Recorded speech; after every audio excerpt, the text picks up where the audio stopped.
লিখিত অভিযোগ দায়ের হওয়ার পর দীর্ঘ 2 সপ্তাহ কেটে গেলেও এখনো অধরা অভিযুক্ত 3 তৃণমূল নেতা। আলিপুরদুয়ার জেলার কুমারগ্রাম ব্লকে এই ঘটনাকে কেন্দ্র করে নতুন করে রাজনৈতিক পারদ চড়তে শুরু করেছে। পুলিশ কেন এখনো পর্যন্ত অভিযুক্তদের বিরুদ্ধে কোনো আইনি পদক্ষেপ বা গ্রেপ্তারি প্রক্রিয়া শুরু করল না তা নিয়ে ইতিমধ্যেই রাজনৈতিক মহলে একাধিক প্রশ্ন উঠতে শুরু করেছে। গত 17 জন বিজেপির প্রাক্তন মণ্ডল সভাপতি খোয়ারডাঙ্গার নারকথলির বাসিন্দা অর্জুন বিশ্বাস কামাখাগুড়ি পুলিশ ফাঁড়িতে একটি লিখিত অভিযোগ দায়ের করেন। অভিযোগে খোয়ারডাঙ্গার বিপ্লব নার্জিনারি, কুমারগ্রামের প্রেমানন্দ দাস এবং বারবিশার কার্তিক চন্দ্র সাহা এই 3টি তৃণমূল নেতার নাম সুনির্দিষ্টভাবে উল্লেখ করা হয়েছে।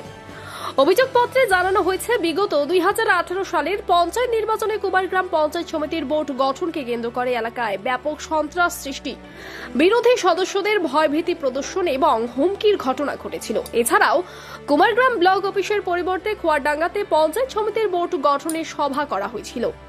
ওই ঘটনায় তৃণমূলের এই 3 নেতা যুক্ত সেই পুরনো রাজনৈতিক হিংসা ও সন্ত্রাসের ঘটনার প্রেক্ষিতে এবার আইনি পদক্ষেপের দাবিতে পুলিশের দ্বারস্থ হয়েছেন বিজেপি নেতা অর্জুন বিশ্বাস। কিন্তু অভিযোগ দায়ের করার 2 সপ্তাহ পার হয়ে গেলেও পুলিশের পক্ষ থেকে অভিযুক্তদের কাউকেই গ্রেপ্তার করা হয়নি, এমনকি জিজ্ঞাসাবাদের জন্য আটকও করা হয়নি বলে দাবি অভিযোগকারীর।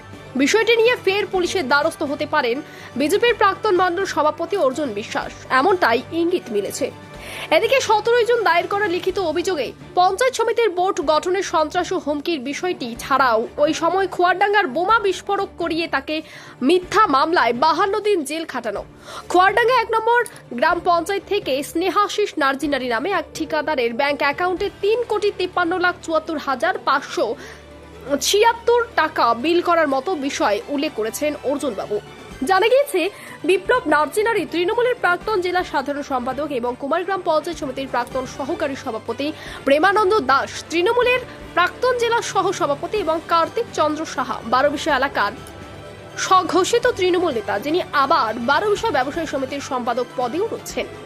রাজ্যে বিজেপি ক্ষমতায় আসার পরে যেখানে রাজ্য জুড়ে তৃণমূলের দুর্নীতিগ্রস্ত সন্ত্রাসে মদত দেওয়া নেতাদের একের পর এক গ্রেপ্তার করা হচ্ছে, সেখানে কুমারগ্রামের এই 3 তৃণমূল নেতার বিরুদ্ধে কেন ব্যবস্থা নেওয়া হচ্ছে না? আপাতত এই প্রশ্নই ঘুরপাক খাচ্ছে কুমারগ্রাম ব্লকের বাসিন্দাদের মধ্যে। যদিও এক পুলিশ আধিকারিক জানিয়েছেন, লিখিত অভিযোগের ভিত্তিতে পুলিশের মতো কাজ করছে। যেহেতু ঘটনা অনেক বছর আগের, তাই সব দিক খতিয়ে দেখা হচ্ছে। এই বিষয়ে তথ্য প্রমাণ সংগ্রহ সহ তদন্তের কাজ চলছে। Bureau report, UB live news, খবর যখন আমরা তখন।